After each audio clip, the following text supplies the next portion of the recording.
Ahora les quiero presentar a Vanessa Naguel Vega.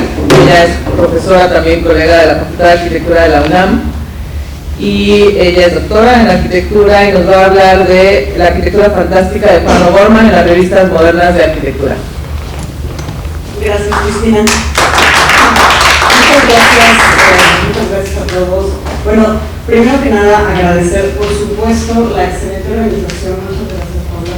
He estado encantada, ya te lo había dicho, por estar aquí, y muchísimas gracias también a la Facultad de Arquitectura de la UNAM, también por la invitación para formar parte de este coloquio. Entonces, bueno, no sé si solo le doy.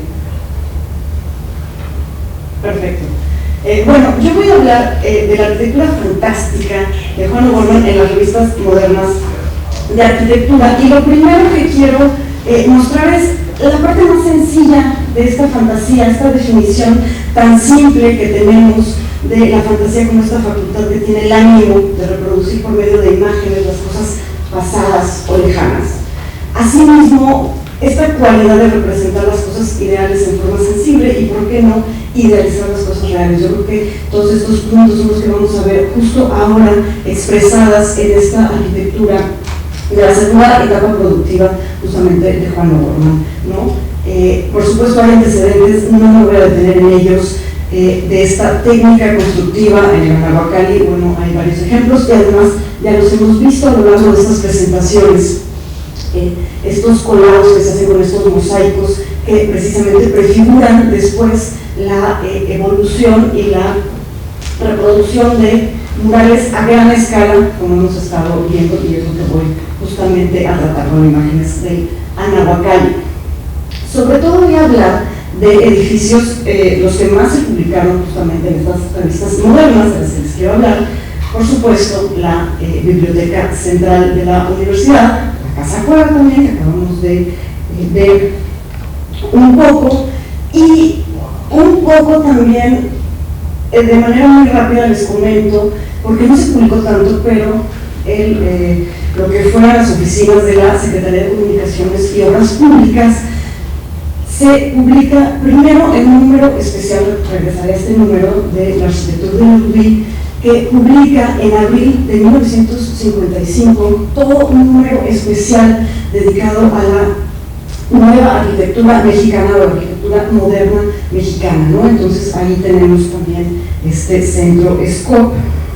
En The Architectural Review hay de pronto también en junio de 1955 una pequeña nota sobre una exposición que se está haciendo en Londres sobre esta también nueva arquitectura mexicana. No estamos viendo solo el SCOPE, también el edificio de Carlos Lazo, el ECO de Matías Geritz, pero bueno, tiene una importancia grande ahí el centro SCOPE.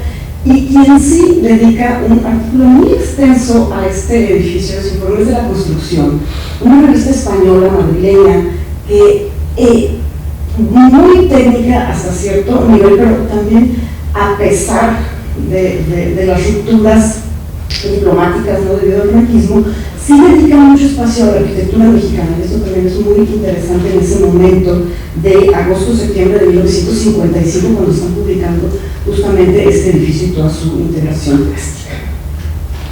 Habrá otros ejemplos también de los murales de Gorman, en este caso el mural dedicado al último emperador azteca, que fue Cuauhtémoc, y es un mural que se encuentra en un hotel en Tasco Guerrero, en México. Entonces, bueno, obviamente esto no se publica a color, ya veremos cómo se publica, pero bueno, es para poner este énfasis en el colorido de la arquitectura que yo llamé, bueno, se ha llamado fantástica de Juan Gorman. Regreso a este recorrido por estos edificios emblemáticos, en este caso la Biblioteca Central de la Ciudad Universitaria. Siempre tenemos que considerar esta difusión, al menos de este edificio, por supuesto, como parte de una difusión generalizada que se da hacia toda la ciudad universitaria mexicana, ¿no?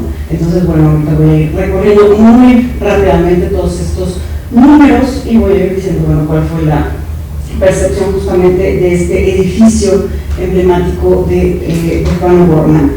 Arts and Architecture, en agosto de 1952, publica este número especial dedicado precisamente a los avances constructivos de toda la ciudad universitaria. Ahí estoy destacando algo que quiero remarcar justamente con esta imagen, y son estos vínculos personales que va creando, claro, no solo Juan Gorman, todos los arquitectos, con todos los medios en los que se van publicando las cosas, ¿no?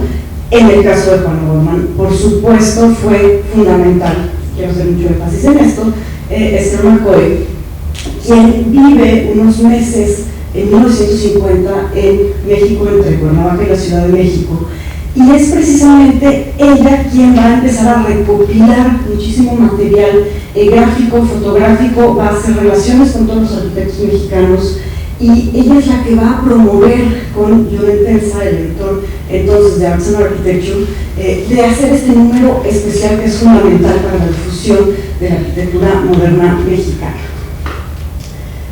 Bueno, sobre la Biblioteca Central, que es lo más importante que puedo decir, que no solo habla ella en este número, obviamente también está dando pie a que hablen todos los arquitectos mexicanos, entonces está formando parte de esta difusión fundamental, y bueno, allí obviamente un párrafo de las ideas ya para este momento que tiene Juan Gorman. Architectural Forum en septiembre de 1952, también no es un número especial, pero sí está dedicando un extensísimo artículo a la ciudad universitaria. Es muy interesante, sobre todo destacar, estoy poniendo la foto a color de la pirámide prehispánica de Xochicalco, en el actual estado de Morelos, pero hay desde esta revista de Nueva York esta intención de vincular justamente a esta arquitectura moderna con estos antecedentes históricos, prehispánicos o coloniales. No me detengo en más cosas porque cada edificio lo querían relacionar justamente con alguna cuestión o prehispánica o colonial. En el caso de la biblioteca, como se puede ver en esta página, en este extremo derecho, pues es un detalle justamente de la pirámide de Xochicalco que ustedes pueden ver ahí a color.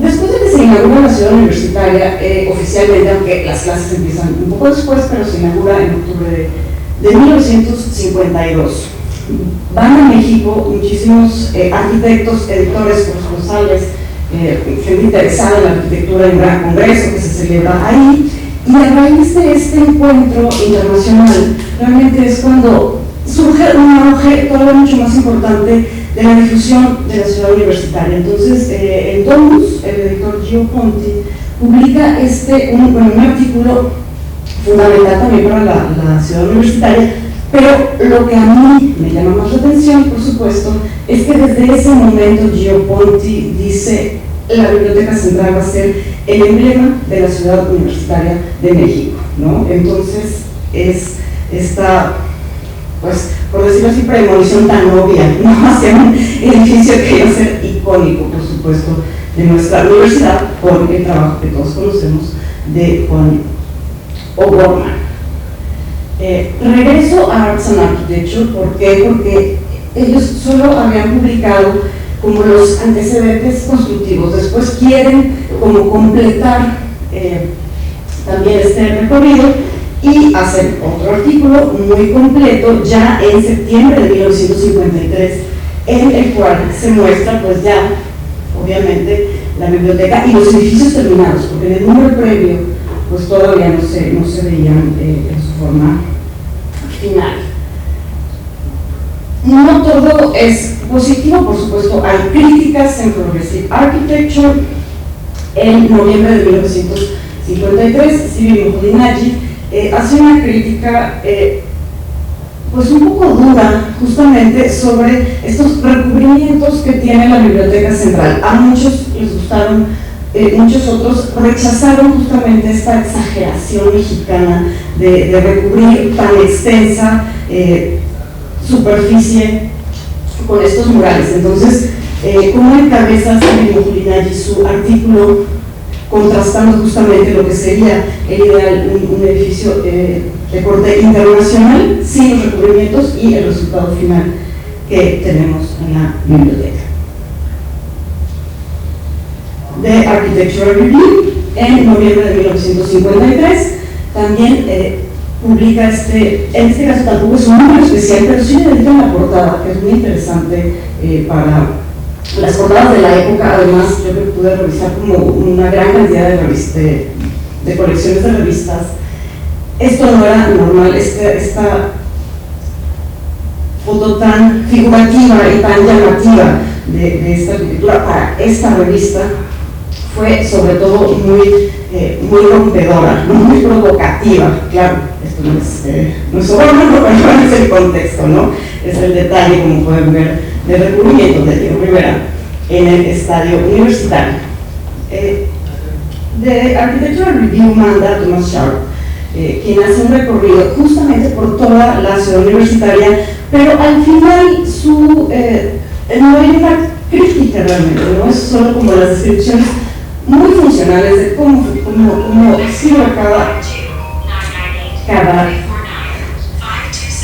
cada edificio, para qué sirve, por dónde se entra, por dónde se sale, cuántos niveles tiene, algo demasiado pragmático, digámoslo así. Lo hice justo lo que no tenía que hacer. Perfecto. La biblioteca no deja de aparecer en las publicaciones periódicas una vez que termina como este primer auge de la difusión de la ciudad universitaria. En justamente julio de 1954, Architectural Forum publica un reporte técnico, la verdad, Studying Today's Building, en el cual están hablando justamente de, ¿no?, la piedra aplicada a la arquitectura moderna. Entonces, qué mejor ejemplo que poner una foto que nos parece un poco ya anacrónica. ¿Por qué? Porque para este año del 55 ya está terminado el mural, pero que sirve muy bien para ilustrar justamente el uso de la piedra en la arquitectura moderna. Regreso al número fantástico del arquitecto de Jordi de abril de 1955, que además, bueno, vean la portada, ¿no?, la bandera mexicana, el detalle de la biblioteca central con estos altorrelieves de inspiración totalmente prehispánica, ¿no?, de Gorman. Entonces, en este número, algo muy sorprendente también para la época es el uso del color en la arquitectura, en las fotos de arquitectura en 1955. No todo el número es a color, pero hay algunas páginas que son a color, y justamente no podía faltar, por supuesto, la biblioteca central en este número especial de la arquitectura de York.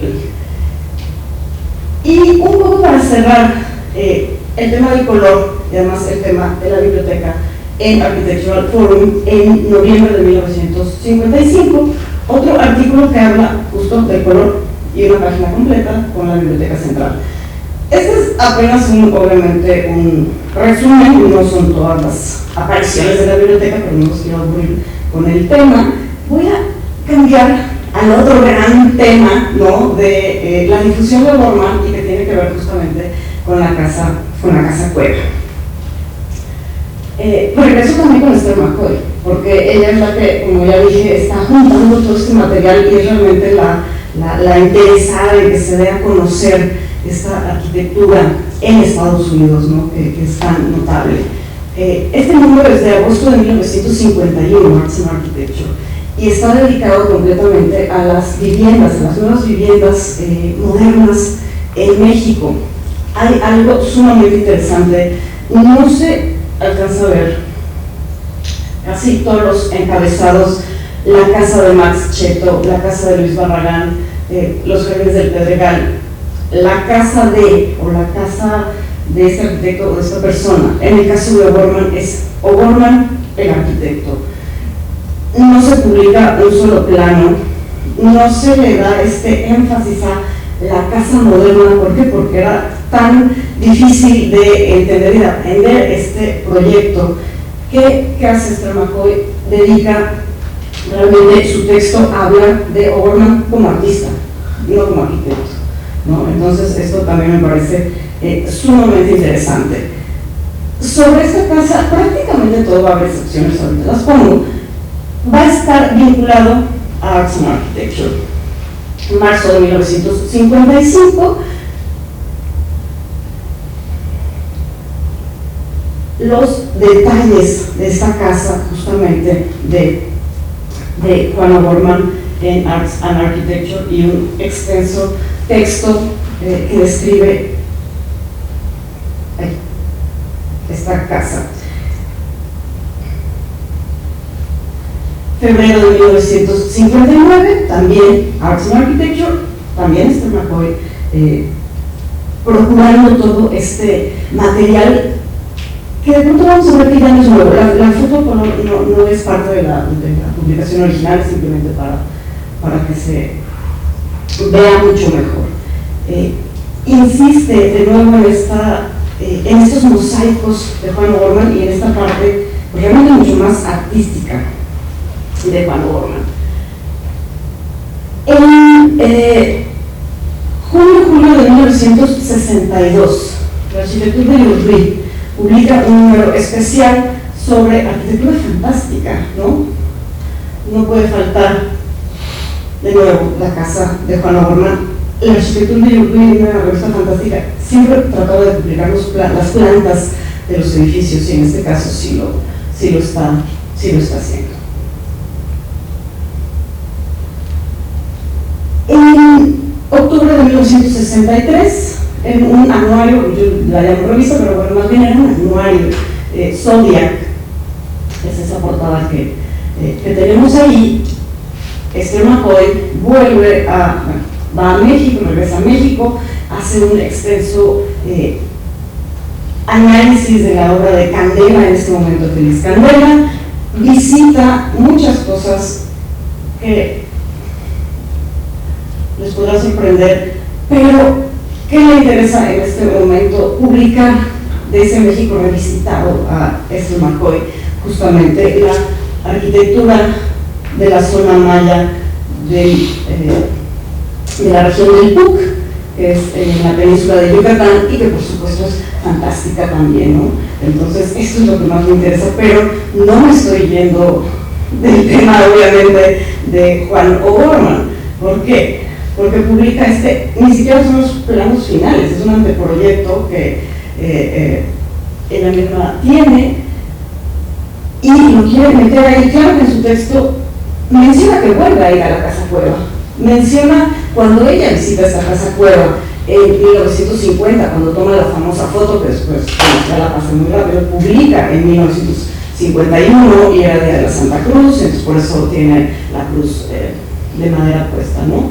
Entonces hay esta insistencia de, aunque estoy hablando como si fuera McCoy, aunque estoy hablando de arquitectura maya, que me encantó, no puedo dejar de mencionar a Juan Gorman, aun cuando voy a hablar después de Félix Candela, y hay un extenso artículo de Félix Candela. Entonces este vínculo personal, ¿no? Eso nunca se pierde.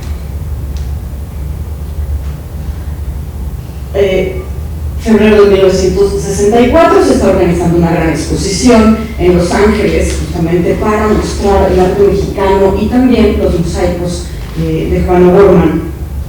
Y por supuesto hay un recordatorio, ¿no? Una insistencia de decir, bueno, todo esto es Juan Gorman. ¿Por qué? Porque vamos a tener aquí esta exposición tanto de arte mexicano como de Juan Gorman.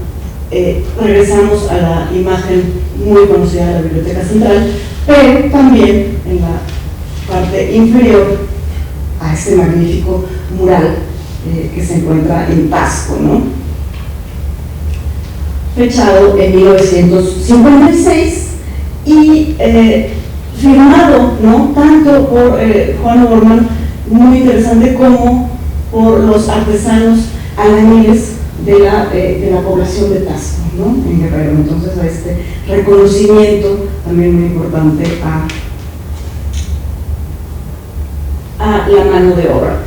El artículo que se publica en Arts and Architecture es justamente este de aquí, en el cual tenemos realmente el recorrido a toda esta arquitectura fantástica de Juan Gorman, ¿no? Desde el centro SCOP, la Biblioteca Central, Cuauhtémoc y la Casa Cueva también.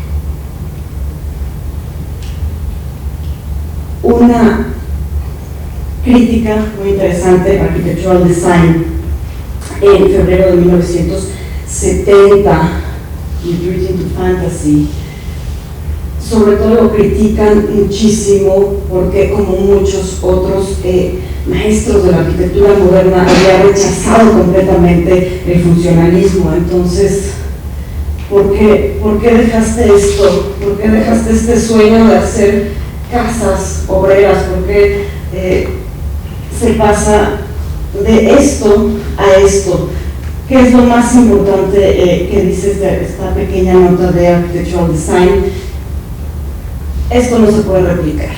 Esta es una obra artística, es una obra única que no va a dar solución, ¿no? A los problemas de vivienda, que no tiene solución a los problemas de vivienda, ¿no? Que se planteó esa primera modernidad con este funcionalismo radical. Entonces esto fue fundamental. Como todos sabemos, la casa cueva desaparece, prácticamente no queda nada. Cuando Gorman la vende, al año son destruidos, retirados, cancelados, ocultados los murales. Entonces sí hay varias reseñas, ¿no?, sobre esta desaparición en revistas internacionales también, ¿no? Entonces, en Progressive Architecture, marzo de 1970, o sea, apenas unos meses después de que pasa todo este proceso traumático para Juan Gorman, ¿no?, de la pérdida de la casa, aparece esta nota: Gorman House disappears. Entonces es claro este reclamo, ¿no?, de nadie dijo nada, de pronto perdimos esta obra maestra. Ya, ojo, para este momento ya es la obra maestra de la arquitectura moderna mexicana de Juan Gorman, la perdimos. Y simplemente Architectural Design replica la nota de Progressive Architecture, ¿no?, la de marzo de 1970, anunciando también a sus lectores pues que se ha perdido justamente esta casa de Gorman, ¿no? Ya para concluir, bueno, los dejo con una imagen bonita justamente de estos murales maravillosos que todavía tenemos, ¿no? Yo creo que se ha hablado bastante aquí de el Juan Gorman artista, el Juan Gorman funcional. Yo creo que hay que hablar del Juan Gorman ser humano, persona, sin despojarlo de su cualidad de artista por la de arquitecto, ni por la de arquitecto cuando es artista, viceversa, ¿no? O sea, no podemos separar, ¿no?, en este sentido al ser humano, ¿no? Quedarnos con este patrimonio tangible que todavía tenemos y que podemos aprovechar. Y aquí voy a tomar prestadas unas palabras de Memoria cuando termina también su plática, hablando de lo ordinario y de lo cotidiano de estas experiencias humanas. Yo la cambiaría un poquito y diría: quedarnos con el patrimonio tangible, volver extraordinaria una experiencia ordinaria, ¿no? Como por ejemplo tener el privilegio de estudiar, no sé, en la Biblioteca Central de la Universidad Nacional de México. Muchas gracias.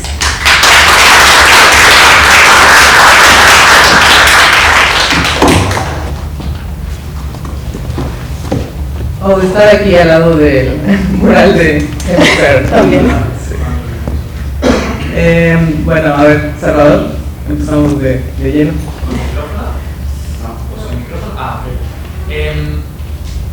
La Biblioteca Central y luego este mural en la foto que está aquí en el vestíbulo se hace con cuadrados como prefabricados, como losetas del piso industrial, y se mandan a cualquier lugar, en un barco o en un tren o lo que sea. Eso pone en crisis la idea de arte tradicional por completo, porque es transportable y todo ese tipo de cosas. Pero al mismo tiempo está hecho por ejércitos de personas pegando piedritas en un cuadrado, cuyos nombres desconocemos, ¿no? Les echamos muchas flores a los trabajadores, pero no conocemos sus nombres. Esto tiene una cualidad muy peculiar: es artesanal y casi transoceánico, transcontinental al mismo tiempo. La casa cueva, por lo menos yo no he podido encontrar si había paneles. Como tú viste tantísimas fotos, no solo estas, sé que no solo las otras, había paneles como los del mural de aquí de San Antonio o el de la Biblioteca Central. Pienso que no sería posible el simple hecho de ver cómo se construye la casa cueva con estas irregularidades, no da pie, no tiene sentido, ¿no? Como bien lo dices, o sea, el hecho de hacer un mural de 4.000 metros cuadrados para recubrir el volumen de libros de la biblioteca, tiene sentido desarrollar esta técnica moderna artesanal, como todo lo moderno en México, ¿no? Que es artesanal en muchos sentidos, ¿no? Para el caso de la casa cueva, al menos hasta donde yo he leído y todo, no he encontrado esa referencia. La verdad es que no se me puedo equivocar, pero no me suena, al menos no lo he leído. Parece que sí es completamente manual, ¿verdad? Completamente manual. Elisa, perdón. Yo hay varios textos de Gorman que cita al entonces hay una fascinación por esta cosa de recogiendo piedritas y luego digamos entonces podría ser una interesante, porque además en varias de sus pláticas siempre sacan pero él cuenta en sus textos, sí, conozco estas historias donde dice, me pasé años enteros yo subido ahí como mártir y no me pagaban y todas esas mitomanías de Juan Gorman, y resultaba que había un ejército de esclavos que eran los que hacían todo en el piso, y eran los que cargaban, como los que lo enseñó Eduardo. Sí, claro, totalmente. Y él, o sea, si comparas la foto de y las mujeres haciendo la comida, o pegando cositas, porque las pegan mejor, son más organizadas, según nos enseñó Daphne, ¿no? Ese es el problema siempre con Gorman, que dice una cosa y hace otra. Entonces, por eso nunca lo puedes ver. Y por eso estamos todos aquí. Todos tenemos manos. Y ahora vamos a recibir a Luis Carranza de la Roger Williams University, que nos va a hablar de Organic Functionalism, que coincide con uno de los capítulos del último libro que acaba de sacar sobre Gorman. Bueno, o Gorman y otros.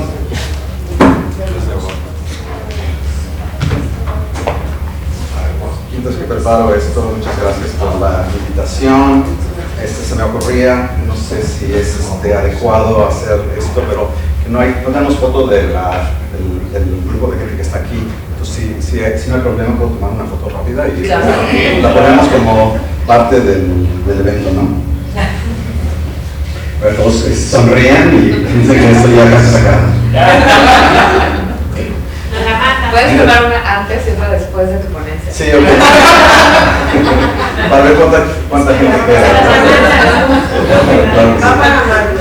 A ver, ok.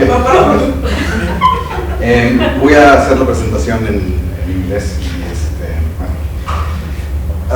Notwithstanding Juan Gorman's militant rhetoric, his functionalist architecture was always tied to nationalist and even vernacular concerns, despite its aspirations for placeless universality, its rationalist or scientific approach to the problems of building, and its seeming rejection of artistic, historic, or cultural traditions.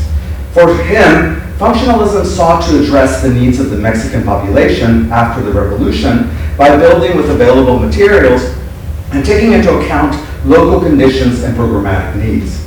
Gorman's complex positions on functionalism were commensurate with these searches and resulted in a more complex idea of functionalism that expanded the dialectical tension between art and technology, characteristic of the pronouncements of the European avant-garde, through the acknowledgement of specific conditions that would generate an architectural production closer to what Gorman described as useful art in 1933.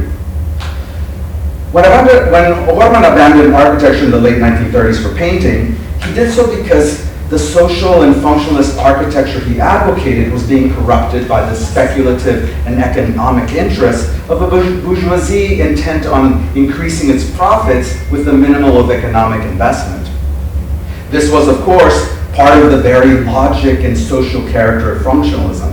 He also became aware of the stylization of functionalist architecture as a new internationalist aesthetic of interest to the growing middle class.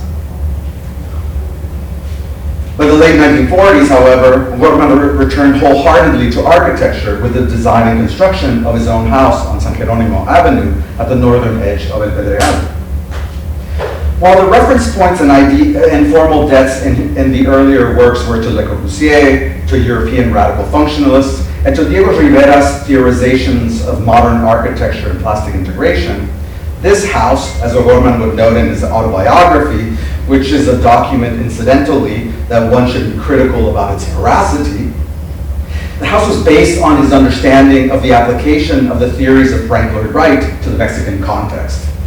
His intentions, as he would state in 1963, was to create a quote-unquote organic architecture that, by responding to the site, would generate a telluric architecture, an architecture that grows from the site, and a new Mexican vernacular. Since the, quote, Puritanism of our architecture today represents the exact antithesis of the plastic art in Mexico, end of quote, he would say the goal was to develop a new and critical form of architectural expression.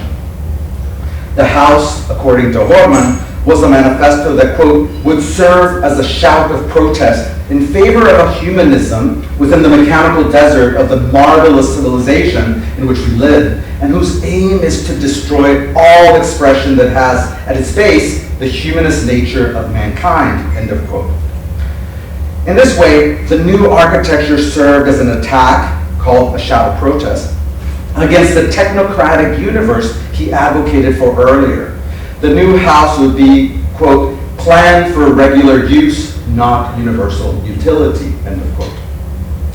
Despite the insistence that O'Gorman's house represented and materialized Wright's legacy in Mexico by consciously responding to climate, customs, and site, it is important to note that O'Gorman's advocacy of organic architecture was used to actually post-rationalize his project.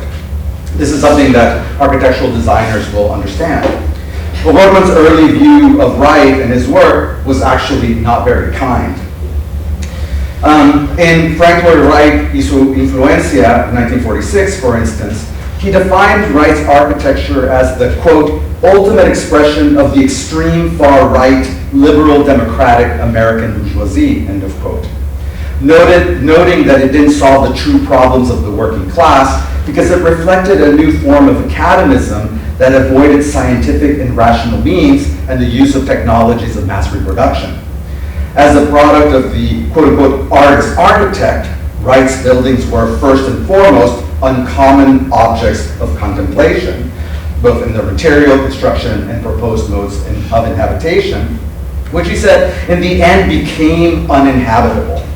From here, then they became collectible, he would say, entering the system of capitalist accumulation and operated like art that insinuates itself, as he would say again, as eternal. To copy Wright's works, even their radical qualities, he argued, was to propagandize that ideology, attempt to reflect Wright's stilted aesthetic sense, and more importantly, to ignore the urgent needs for housing. By 1951, in a letter to Esther McCoy, O'Gorman pejoratively referred to Wright's work as, quote-unquote, ornamental. O'Gorman claimed that Wright visited the house, something that would have happened in 1952 on account of his visit to Mexico for the Pan American Architecture Conference. The house in 1952, however, would have been in its earliest stages and most likely not fully comprehensible. As an aside, he says that Wright admired the house, but in one of Wright's kind of statements about his visit to Mexico, he talked about the university as a, quote, a good place for a trainload of dynamite, end of quote. In addition, there is no record of any form of correspondence between Wright and O'Gorman in Wright's archives at Columbia University to indicate this. Wright's aesthetic Puritanism and its focus on compositional concerns would be the topic again as late as 1956. It seems only that after January 1959, with the Life magazine expose that Salvador already showed of his house, the connection, indebtedness, and almost messianic praise for Wright's work in relationship to and for his cave house would be firmly established. If we can suspend this belief that the cave house was in fact not based on an a priori Wrightian principle, we can begin to see that the earliest references to customs, climates, and site, later ascribed by Gorman to Wright's influences, were really about what made architecture, in fact, functionalist. He would say, quote, "So today the task is to try to produce an architecture which, being irrespective of all of these quote-unquote functional rules, will be more functional, with a better adaptation to climate, to customs, and to location. It should be planned for its regional use and not as a universal utility. It should appeal to the people's taste and not to the elite of academic abstractionists. We need for Mexico a Mexican architecture that uses functionalism for its real value, which is efficiency and comfort, and not for the purpose of producing, in a roundabout and infantile way, a supposed mechanical beauty," end of quote. This is a critique from 1951, early in the House's history, focused on the characteristics and effects of hyper-rationalist mechanistic functionalism rather than on architecture's social role. In this way, we find that O'Gorman's understanding of the relation of functionalism to his later ideas of organic architecture didn't really fully reflect Wright's position, but are rather more parallel to what the Italian critic Bruno Sevi was writing about in Toward an Organic Architecture, which was published in Italian in 1945 and in English in 1950. Sevi's text responded critically and directly to Le Corbusier's famous book, as it is obvious from the title. Although it articulated several broad issues and concerns from the post-war era regarding the role and effects of technology, it's not clear if Sevi's exposition was known in Mexico at the time. It is important to remember, however, that the direction of Le Corbusier's work and discourse had changed drastically after the Second World War, as he became disillusioned with the devastating effects of technology and rationality that had been central to his early modern work and to his ideas of purism, which is what Salvador, again, was talking about before. Despite this, there was no sign that O'Gorman knew of the shift by Le Corbusier that acknowledged the importance of the irrational, of the imagination, and of different communicative modes characteristic, for instance, of the expressive use of reinforced concrete. Instead of escaping the world of technology and reason Le Corbusier advocated, O'Gorman and Sevi, at the same time, continued focusing on the Swiss architect's influence on the development of the international style. Sevi outlined that inorganic architecture, as he would call the kind of functionalist international style of early Le Corbusier, was an architecture primarily based on human ideals. It was rational and ultimately grounded on absolute order and immutable laws. His definition of organic architecture, however, didn't stray too far from the characteristics that would define its opposite. Not only did it not have ornamentation or superfluousness, additions and things like this, but it was designed from the inside out and centered on its use. In other words, centered on its program. Meaning, in other words, that its form followed its function, an essential dictum of functionalist architecture. In short, that organic architecture stood in harmony with its required functions, environment, and context, including era and culture. Finally, Sevi defined organic architecture as quote-unquote realist, again, something that Salvador mentioned, which he contrasted to the idealism of inorganic architecture. Here, the definition of realism was more akin to the Brechtian sense of the term, in that it reflected the real conditions of the user and the working class, that is, their place, culture, and needs, rather than ideally representing the world, as Georg Lukács would argue, or making it pedantically legible as painterly socialist realism did. O'Gorman's own house fits into all of these categories. After all, he chose a site in El Pedregal, an area that was being developed by Luis Barragán in the late 1940s. And there, O'Gorman designed and built the house in a way that responded to the form and materials of the site itself. Esther McCoy, as we just saw, wrote one of the best descriptions regarding the house at its completion for Arts and Architecture in 1955. Here she noted that, quote, Gorman fitted his house into the Baroque landscape, where he developed the techniques of mosaic murals. His problem, he says, was in keeping a house on such a site from being truculent, which means strident, and in devising a diagram of a plan which would function. His own house, he says, marks a return to Mexican traditions of being more ordinary, end of quote. McCoy also reports that Gorman integrated the house program and forms into the landscape, establishing a play between the inside and the outside. The initial development of the house, however, hardly played out like this. It was not at all based on the site, and even less on organic ideals. Instead, the original design, which is in the Esther McCoy archives, seemed to be based on an a priori, pyramid-like structure with many of the decorative features that eventually found place in the completed house, which you can see. Is it a photo? I don't know where the pointer is. Oh, I see.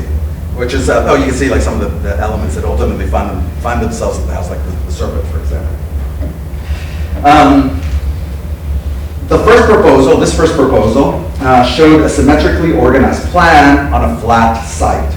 The drawing of the rear facade basically shows the pyramidal form of the house with a variety of modified pre-Hispanic forms, icons, and architectural references, such as the reference of the snake, the serpent, the corbel vault, and the characteristic profile of many pre-Hispanic buildings, such as you can see kind of here. In short, quote, the pyramidal form of the composition and exaggerated emphasis on the three-dimensional volume, the dynamic asymmetry of the axis, the complex variety of the decoration, the richness of form and color, and the superb manner in which the building harmonizes with the landscape, quote unquote, end of quote, were characteristics, according to him, of traditional Mexican art. So for him, this is what Mexican architecture should be at the time. This is like what Salvador was talking about, his 5 points.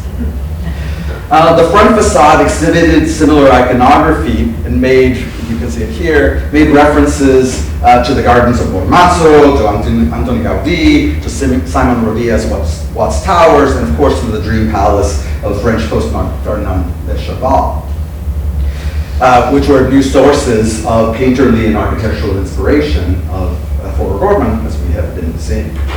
Compositionally, rather than functionally, and again you can see it right here, the overall massing of the building, the facades shown here, basically show and kind of highlight his reliance on regulating lines. That is, mathematical proportional systems as compositional systems. And as seen in his earlier functionalist works, there are colors described and decorative features kind of described, like kind of written in, as well as where mosaics should be placed and what should be on them. Now, according to Bettina Cheto, the daughter of the German emigre architect Max Cheto, who was a very close friend of O'Gorman's, as we've seen, as O'Gorman explored the site, he realized that it had a natural cave covered by a thick layer of lava. This finding began to alter both his understanding of the site and the design of the house. To make the cave accessible, O'Gorman's first gesture was to blow up the lava rock. Drawings in the Louis Stevens collections, which we've seen this one just a second ago, show changes from the original design, primarily focused on the exterior appearance, to a series of investigations centered in the living room as the center and the nucleus of the house. The form of that space was partially defined by the edge of the lava rock and the cave, and the programmatic elements on the sides that appear to be, again, also defined by the site conditions. One drawing faintly suggests that the access to the exterior patio was through a series of 3 corbel vaulted-shaped roofs, which you can kind of see right here in this section. There's a section for you. A subsequent drawing showed his exploration with the form of the kidney-shaped living room, its ancillary programs, and its curved stairs, which is this. This is the first kind of design after, this is the second, and then there's a third one. I write about these things in the book. The final plan resulting from Gorman's active involvement with the in situ design and construction was derived from this last one. You can see it here. One key,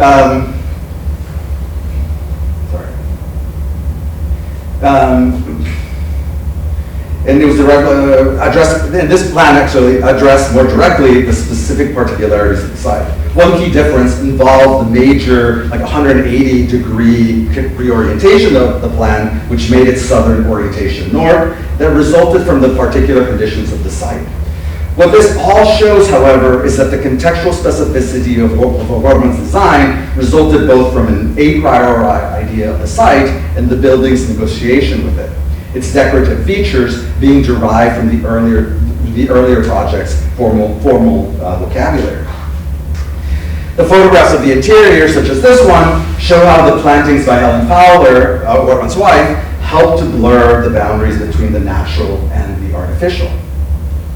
Despite its organic references and the telluric character, Gorman continued quoting functional architectural elements to represent its functionality. We can see it here, for example, in the cantilever stair, both of the kind of interior and the exterior, that of course make reference to the exterior stair in the house for Frida Kahlo, or the house that he designed for his brother, the Edmundo Gorman house. There was also the kind of inclusion, the kind of very careful thought of the programmatic distinction between the private or service space of the house, such as the bathrooms and the kitchen, and the public or served space of the living room. In fact, Gorman himself noted in several instances that the plan of the house was, quote, mechanically the most functional and simple that could be found, and obeys both the requirements for inhabitations as well as the economy in construction and the correct orientation of the rooms that make it up. End of quote. Further clarifying that the house didn't follow earlier technical or mechanical requirements characteristic of now what he called, quote unquote, commercial and expensive modern architecture. We could say that Gorman's house solved for the particular idea of modern architecture in Mexico. In contrast to his earlier work, the house sought to address the limitations of the earlier functionalist works to become more socially useful through the attempted legibility imparted by its murals and mosaics, reflecting basically a solution to the kind of problem that he saw earlier, which made him abandon architecture. The house's deficiency, however, was centered on the fact that it was an example, and it's already been mentioned, whose artisanal and artistic qualities made it singular, impossible to be mass-produced or reproduced, and it was domestically unconventional. By January 1952, an anonymous author noted that the house was, quote, very strange to Mexicans, but that it may begin a new regional tradition. To test his ideals of housing, you know, the author says, well, Gorman and his family are capable of eating in half caves, use pedestal-based chairs, and sleep in subterranean caves and plant gardens on walls. End of quote. Gorman continued to address what he saw as the current problem and solution by recommending that it had become, quote, necessary again to introduce doubt and discomfort into this academic smugness of his environment at the time for the sake of vitalizing and rescuing our architecture, end of quote. This suggestion that this new architecture should again estrange, or I mean, I think of the Russian word ostranение, you know, to kind of like defamiliarize, kind of very Brechtian practice, to estrange current building production and radically transform it through a new formal and discursive practice and a new sense of perception. And this echoed, again, the radical charge of his earlier functionalist work. The doubt and discomfort would even bring into focus elements that gave the architecture a local specificity, such as strident colors or cactus fences, a subtle part of Gorman's dialectics of functionalism in seeking a form of universality within the particular context of Mexico. And I guess this kind of construction of the house and how it's actually made before the things are placed on it has been a kind of topic of earlier, and I included it here for reference. Now, the seemingly insurmountable difference between the cave house and the earlier work appeared to be the radical application of art in the form of mosaics and sculpture so as to, quote, not know where the architecture ends and the murals and sculpture begin, end of quote, as Gorman would say. This was the ultimate lesson of the library at the UNAM, given that, as he argued, it was, quote, monumental sculpture, painting, and architecture in inseparable harmony, end of quote, just like Gothic cathedrals and pre-Hispanic buildings. And yes, while the pictorial language and references that his cave house made would be unmatched by the artisanal processes of hand painting in fresco the functionalist houses, as Cristina presented today, their vibrant but locally inflected color palette, which again we can see in the kind of photograph by Nicholas Murray and the kind of description of the colors that Gorman was kind of specifying for the house again that Cristina showed kind of earlier. And the fact that he actually signed the house not only once, but twice after Rivera must have had the kind of original signature kind of taken. The photographs by the photographer Lukansky, you can see that there is another new signature that would have happened to be right kind of below. And here, this is, and I think in this photograph, which Christina also showed, this is, I think, where you can actually see the kind of like fresco-like character and the brush strokes and the original color of the house itself. And so these elements, I think these things show, in fact, or suggest in fact, that the earlier works were far removed conceptually from the final goal of O'Gorman's later work. After all, in experimenting with fresco painting for the facades, the integration of the paint and the architecture would fuse both together, blurring the boundaries between the wall and the art, so that, as Rivera would argue, the work of art as an object or thing, separate from the architecture, would cease to exist. The house's supposed functionalism, ultimately belied its single function, the ability to contain life within it.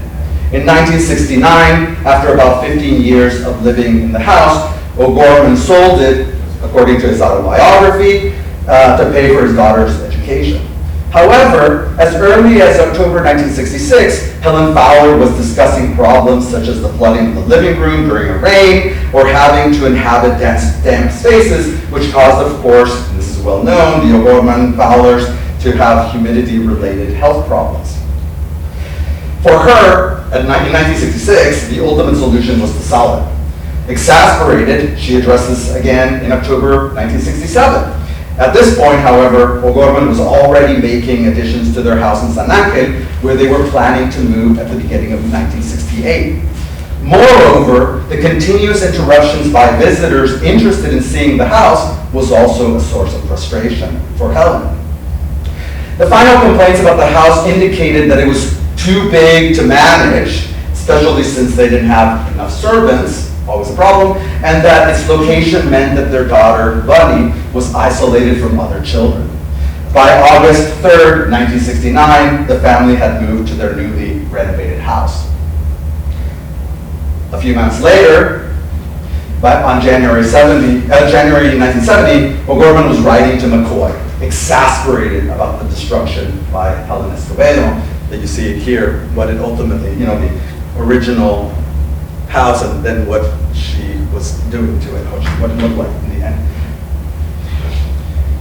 While some historians might see Gorman's proposal for a quote-unquote organic architecture based on a broad post-rationalized interpretation of Wright's ideas as a refusal of functionalism or a refusal of the international style, the truth is that his critical stance towards these should be read more as a transformation of their traditional architectural operations rather than their outright rejection.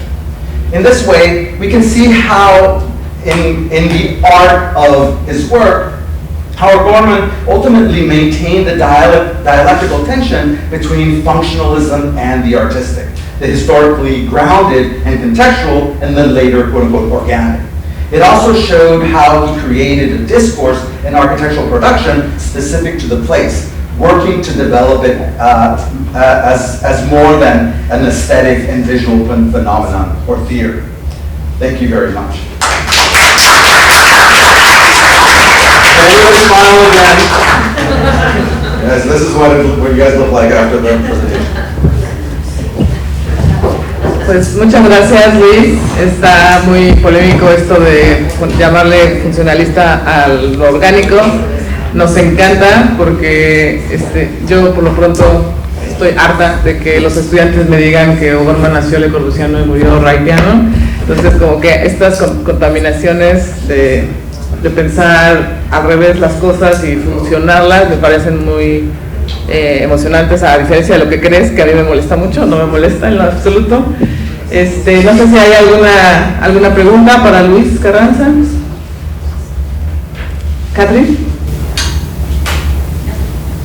I love this course, right? And I'm thinking about Sullivan, right? Who seems to be the sort of godfather, his background, of course, you're right in all of this, and function and organicism that's coming out of that right already in the 19th century.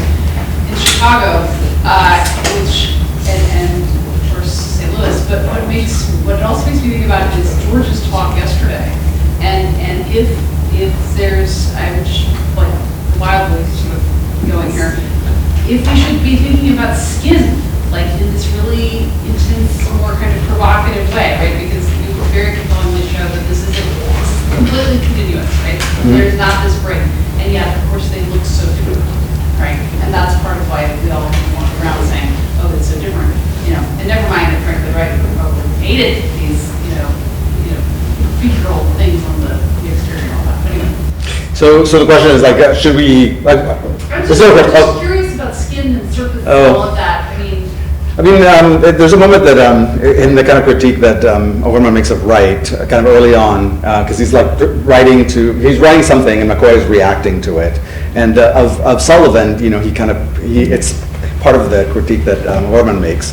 And Sullivan is always seen as both the father of Wright, but also mainly that he's talking about more of the kind of structural kind of principles of Sullivan. That the fact that he's kind of developing the skyscraper is the thing that, it's kind of not, the structurality of the skyscraper, the tectonics of the skyscraper is not kind of focused on. But he doesn't talk about Sullivan vis-a-vis, say the kind of ornamental language that Sullivan is developing as a way of, creating a new form of an American kind of style that would be kind of, opposite to whatever is happening, with the yeah, exactly, in the white fair, right? Right.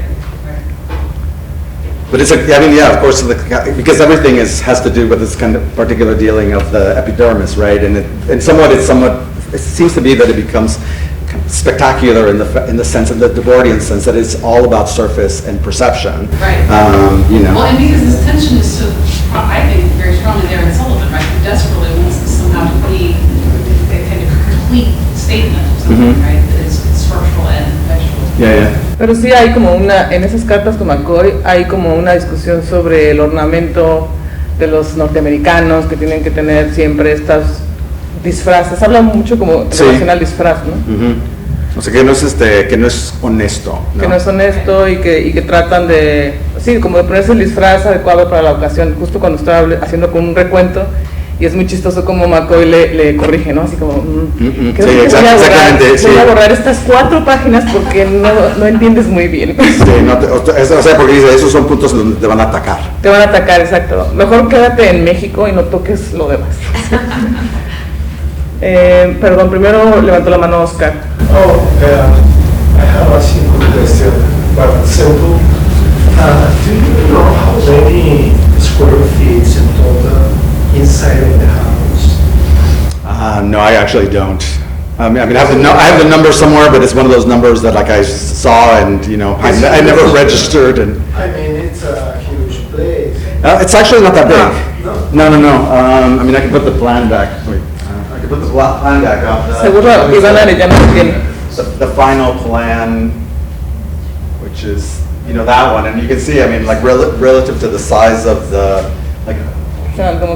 bathrooms or the bedrooms, for example, on the stair, but it's actually not that big. Like a normal house. It looks like 70 square meters. It's probably like smaller than a normal house. Sí, por eso digo como 70 a 65 metros cuadrados, sí, chiquita. Sandra. No, pues muchas gracias, Luis, muy interesante. Lo que me quedó la duda es que mostraste una foto donde está Frida, ¿no? O sea, eso es de 1900, antes de 1947 o 1940. No, porque Frida se muere en 50 y algo. 54, perdón. Ajá. Sí, entonces, o sea, es como... Eso es lo que dice, pero lo de las fechas que me decías. Ajá. Que bueno, lo de las fechas es algo muy interesante. Nosotros hicimos cosas sobre Siqueiros, también te acuerdas ayer que también predataba sus piezas, ¿no? O sea, tenemos piezas que... Sí. De esa foto, porque después de platicarlo me puse a pensar de cuándo es esa foto, pero no encontré el dato en lo que tengo conmigo, pero o sea que obviamente enseña, o sea que ubica una fecha para ese momento en donde la construcción está, o sea, ¿en qué términos? ¿Era más adelante o más atrás? No, adelante. Que está buenísima. Esa foto está buenísima para ver también el sistema constructivo. O sea, exactamente. Es donde se ve que es revestimiento. Ajá. Y hay otra pregunta también, perdón. Bueno, eso me gustó mucho. Y la otra pregunta es también, hay una de los primeros planos que muestras, no están orientados al norte, ¿no? Está orientado como de una manera, como el norte está como en diagonal. ¿En cuáles? En los... Anterior. ¿Ese? ¿Esos? No, el que sigue. Ahí está el que sigue. ¿Dónde está? Sí, o sea, lo que pasa es lo que siempre es el constante en las plantas, lo que siempre puedes ver como lo que siempre sigue igual, es donde pone la chimenea, que siempre es como aquí. Entonces, lo que notas es que cambia, o sea, lo voltea, entonces la chimenea termina aquí. O sea que esto es la parte de la cueva, en donde está poniendo como hoyo para la chimenea. Entonces, sí, lo cambia completamente por lo de la orientación solar. O sea, lo vuelve 180 grados. Edward. I'm just curious. I was glad to hear you talk about the Lost Towers, which always, I think, yes, resonated with me. Once, did you have any record that he traveled to Los Angeles? Yeah, there's photographs of him at the Lost Towers. Oh, yeah. Oh, there it is. Yeah. And then the other question is, after being published in Life magazine, whether there's any record that his work was influential in terms of people designing stage sets for science fiction movies. I think particularly the stair. Like when I looked at the pictures, yes, I've seen this before somewhere in a movie. Was there any, especially his command to Los Angeles with the record and his interest in his connections in the art community? Do you know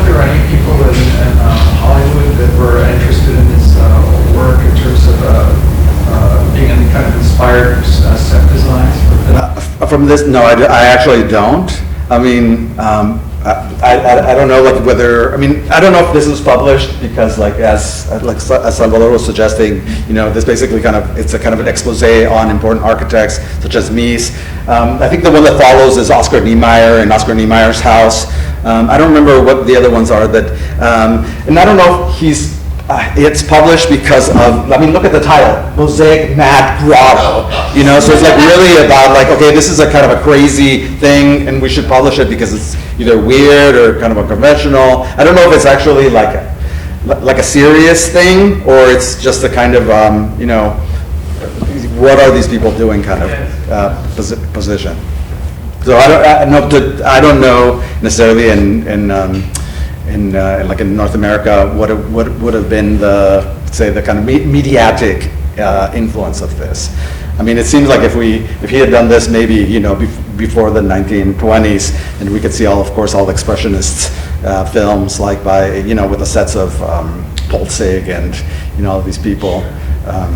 But no, I don't know if there's Pero sí formaba parte de estos arquitectos que hacían arquitectura fantástica. Hay varios, ¿no? Y había publicaciones como nos enseñó Vanessa. Y en la época empieza a haber muchas películas también de ciencia ficción que hacen cosas similares, pero no directamente. O sea, no sé si... Just the last follow-up quickly, you were talking, they must have talked a little bit about the Americas, and did he have any aspirations that his work was somehow not just sort of appropriate for Mexico, but this was much more regional.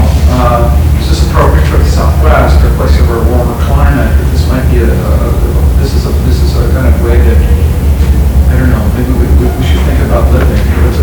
Was there actually this kind of aspirations in his work about, do you think there's more, like if North America is kind of a North American architecture, and I guess more writing one? No, because this is the kind of ultimately the problem of it is that it's just a very kind of particular response to a particular site. I mean, I would assume that like Wright would say you can't build the same house like in two different places.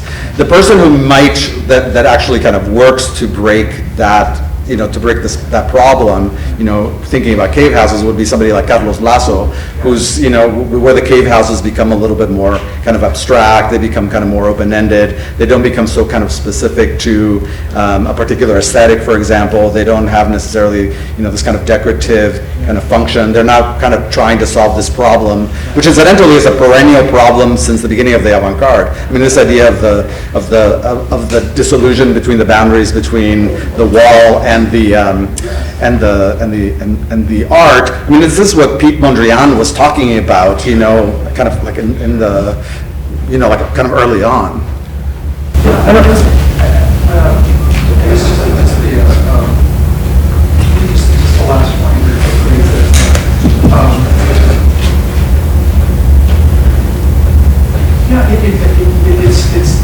It's tempting to sort of think that I guess for me again that there are people that doing set design that might be very inspired by this. Yo pienso también que hay una razón por la cual resuena en California con Esther McCoy.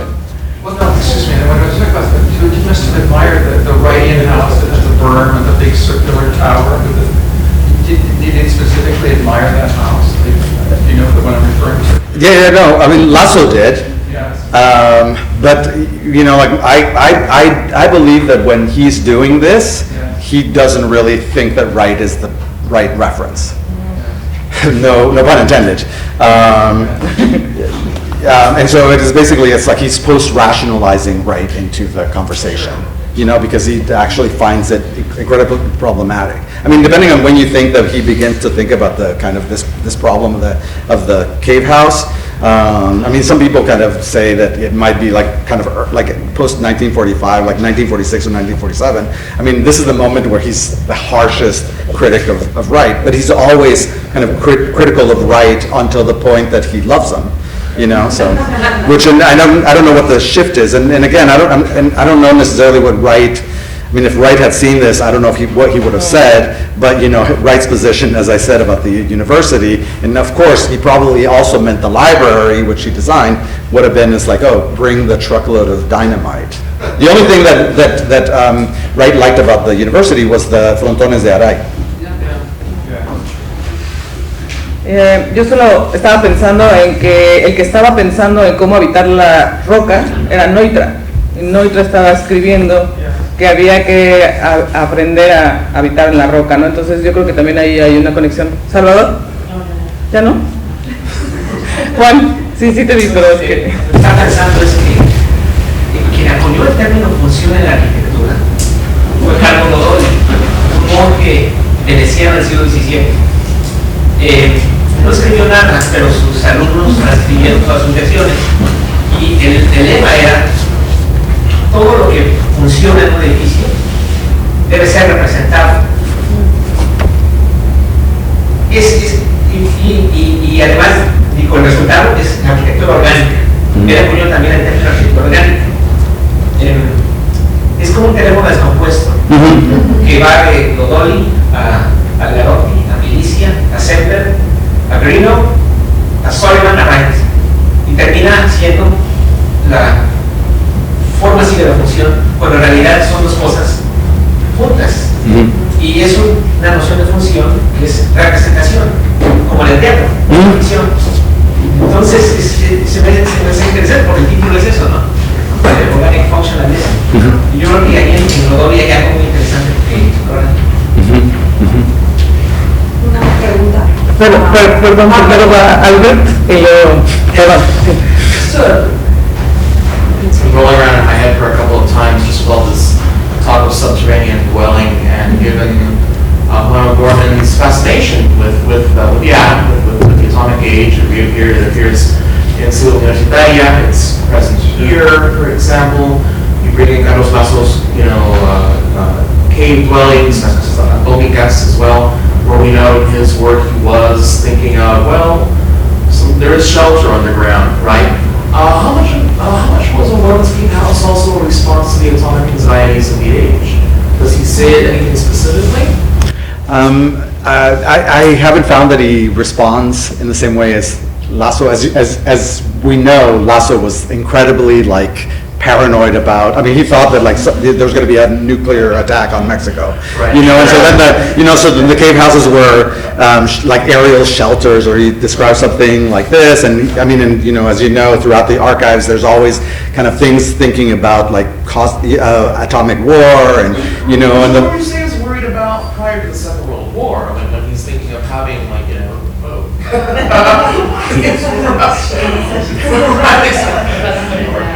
Right.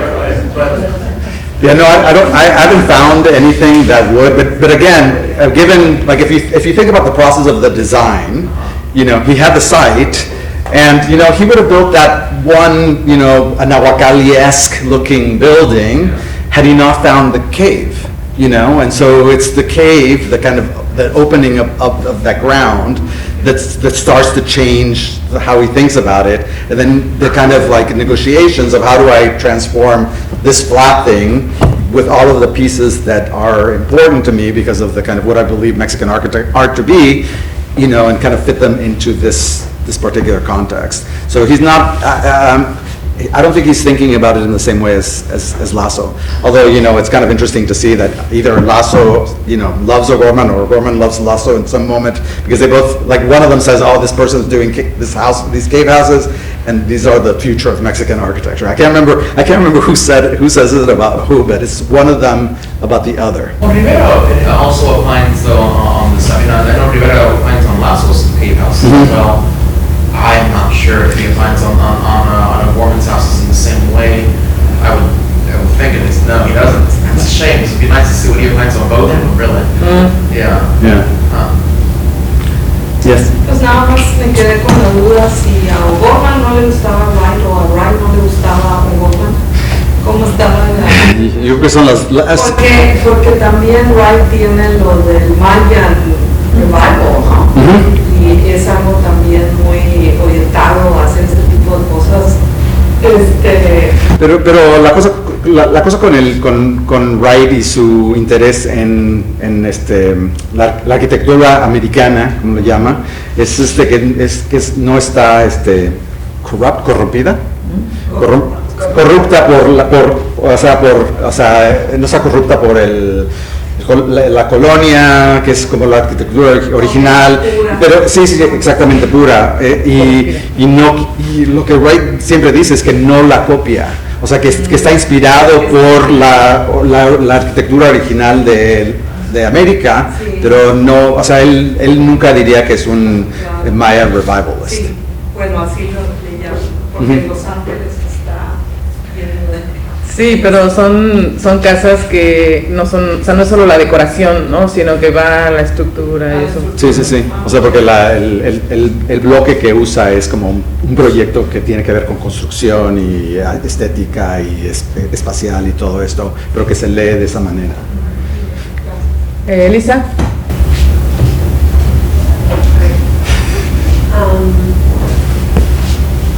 ¿Cómo lo va a decir?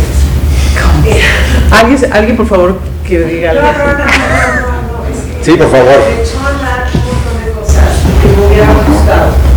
No sé, hay que lo lanzo, es una semilla. Ver en el contexto urbano donde se ubica la casa, que está muy cerca del mismo sistema del estadio olímpico, ¿no? Está muy cerca, de hecho es como la misma burbuja que luego crea el hueco, ¿no? la joya donde se construye el estadio, ¿no? Entonces esa cueva es como una de las burbujas y de las paredes, y el seguir esa idea de lo que me da la forma natural del terreno, pero usar el sistema constructivo moderno para darle la forma del contenedor, y luego a su vez la misma piedra que se utilizó para recubrir ciertas partes y unir la parte natural, que claro que es el living room, ¿no? Que es la cueva, que a partir de donde se desarrolla lo demás. Creo que podría dar una lectura de cómo se podía unir al paisaje de lo que era el estadio y la idea de la arquitectura que debía de ser, que tanto decía, ¿no? Diego Rivera y tal, con un principio de vivienda a partir del mismo esquema. O sea, no sé si me voy a explicar de que no es una cosa aislada, sino que está más ligado a lo único que no quería tumbar Franklin Wright, que fue el estadio, y que dijo igual los montones de araña. Lo único que está bien es, ¿no? El estadio de Augusto Félix Palacio. Entonces, no sé, hay un coqueteo por ahí, y además por la ubicación. Está muy cerca, es el mismo sistema, es la misma frontera de donde termina justamente los terrenos de ciudad universitaria. De hecho, hay algunas cosas que están por ahí, y entonces, si tú lo ves en el mapa, es justamente la misma parte de la volcánica. Entonces, a lo mejor una lectura. Sí, no sé, pero acuérdate que San Jerónimo es como una calle que como que define o sea, que define dónde termina como la cosa del Pedregal, ¿no? O sea, en relación donde está con... Es el mismo, la misma burbuja. Entonces, eso está muy interesante porque además la casa ahí está, la forma ahí está, tiene una alteración en la fachada oeste, pero la alcanzas a ver, y se alcanza a ver todavía la ladera de los diferentes niveles, ¿no? Porque es más arriba la joya del estadio y está abajo un poco, pero alcanzas todavía a distinguir. Entonces, por eso decía, hay esperanza. Ahí está la foto. Esperemos que esté debajo de... Sí, quería poner esa foto, pero no sé, y esto ya no sirve. Varias cosas. Para poner el... Pero me llama la atención esa cuestión de lo existente, como esa foto de construcción es maravillosa, ¿no? Ahora sí te interesa, hay una más atrás. Ah, sí, es que... se ve sí, no puedo... la obra en negro. Esto ya no sirve. Se ve la obra... ¿Ah? Se ¿Se apagó? No, ahorita está prendida, pero no. Bueno, vamos a pasar a Salvador. No, sí. Pregunta, ya tienes la mano levantada desde hace horas. No es tanto que te pregunten. Cuando Edward dijo un set, me brincó a la cabeza, de acuerdo con lo que nos dijo Bonnie ayer, donde ellos vivían realmente, no en la cueva. Vivían trabajaban y vivían Helen Fowler en su torre que se hizo separada de eso. En el mirador. Ella en el mirador, o Gorman en donde nos dibujó Bonnie su taller entrando a la izquierda y nos lo dibujó ahí en el plano, y las habitaciones y los baños en la torre esta, que es lo menos orgánico. Y esto es un set también, porque siempre que hay fotografías de esto, se están actuando. Sí, están posando como en esta escalera de aquí arriba del lago, volando. La familia planchada. Sí. Del Hemisphere. Exacto. Entonces, ahí toda nuestra discusión ha ido en torno a esto, mientras la familia vivía su vida todo el tiempo fuera. Sí. Esto es donde dice Bettina que estaba lleno de cubetas desde el día 1. Sí. Por todo el agua que se le metía. En la oeste que te estoy diciendo. Exacto. Y muchas de las fotos que están en el archivo de McCoy, donde están como disfrutando la casa, siempre están en la terraza de arriba, siempre están como fuera. Pero están actuando en todas, ¿no? Pues, no sé, porque a veces son como fotos de gente que no es parada medio rara. No es como que está Bettina pintando, ¿no? Sí, no, pero bueno, hubo una foto sobre el dibujo del mural de aquí, que puedes ver que está en el estudio de la casa esta, ¿no? Y hay una planta que no sé por qué la publican en una revista japonesa, que tiene todo el contexto y lo enseña perfectamente. Yo creo que ahí en Japón ha de verlas donde están todas las mejores fotos de la casa. Entonces, si en vez de Toyo Ito escribiendo algo sobre la casa funcionalista, debería ayudarnos para conseguir las fotos que tomaron, porque alguien fue y tomó un chorro de fotos que nada más publicaron como 5 o 6. Ha de ver como una y que de paso se traigan el Tamiji Kitagawa y ya. Sí, ahí está. ¿Alguien quiere ir a Japón? Lo va a pagar un San Antonio. No, bueno, muchas gracias.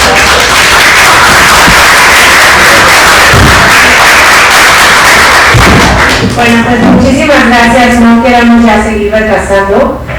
La verdad es que ha estado muy interesante y les agradezco también su paciencia porque por supuesto que nos pasamos muchísimo el tiempo, pero creo que valió la pena. Espero que les haya interesado, que les haya gustado, que para nosotros ha sido realmente un honor el haber recibido a todos estos especialistas que a lo largo de 2 días han estado aquí compartiendo su conocimiento y sus ideas, y creo que también se ha hecho una bonita comunidad estos 2 días, no sé si así lo sienten. Estamos muy contentos. Yo también vuelvo a agradecer muchísimo al equipo de UNAM San Antonio, muchísimas gracias.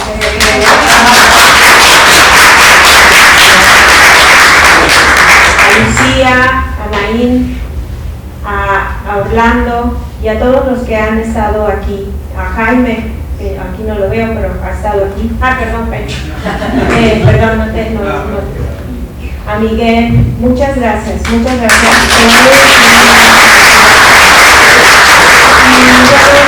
quiero agradecer nuevamente a todos los patrocinadores que gracias a su generosidad nos han hecho posible este evento, y lo quiero volver a agradecer a Dean Martínez de UTSA, a Lisa Montoya también de UTSA, a la Escuela de Arquitectura de UTSA, a Texas Humanities, a HEB, a la ciudad de San Antonio, the City of San Antonio, a Flora Cameron Foundation, a Loan Depot, a Digital Photo Lab, a Torrey Carlton y también a la Facultad de Arquitectura. Muchísimas gracias, y también al Instituto de Investigaciones Estéticas.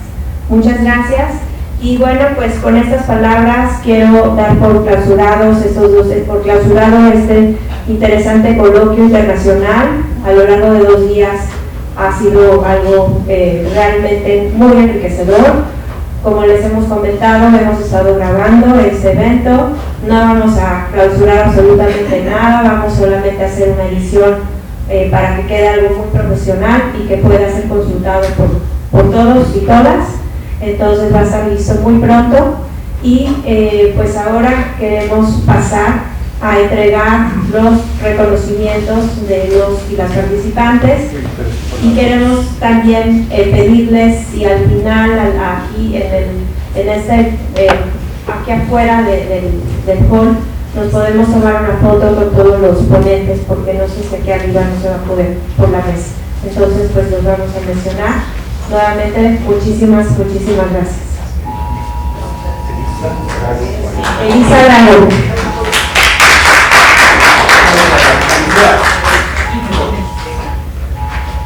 Por acá.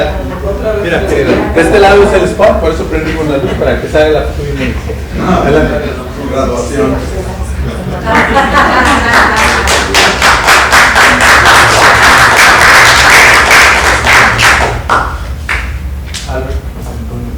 Albert José Antonio López.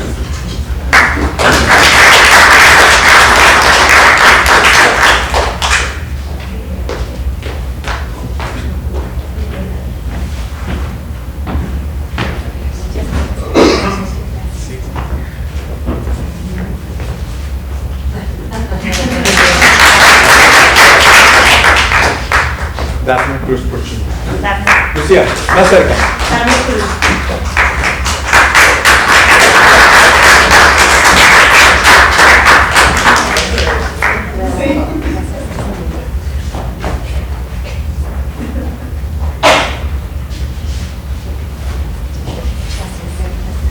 George. George no está. Se lo vamos a hacer.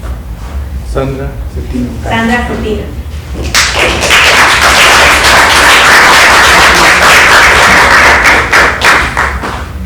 Muchas gracias. Gracias.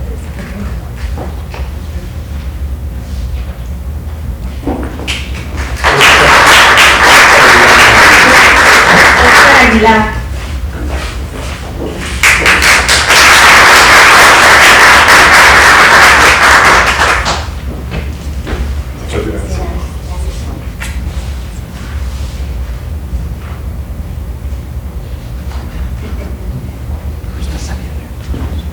Cristina López. Cristina López.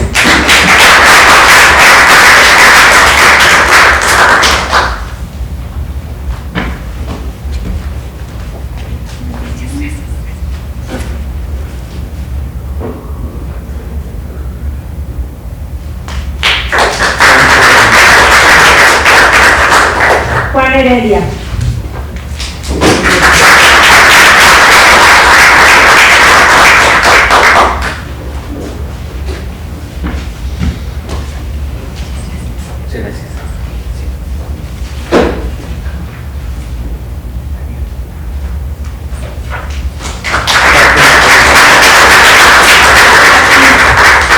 Catherine Olur.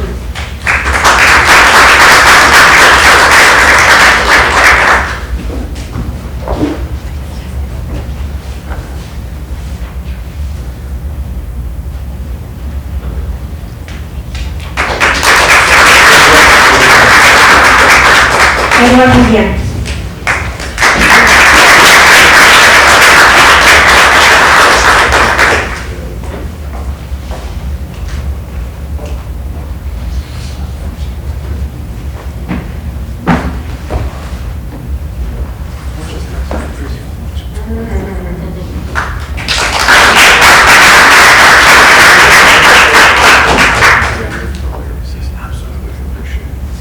Salvador Pizarro. Salvador Pizarro.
Rogelio.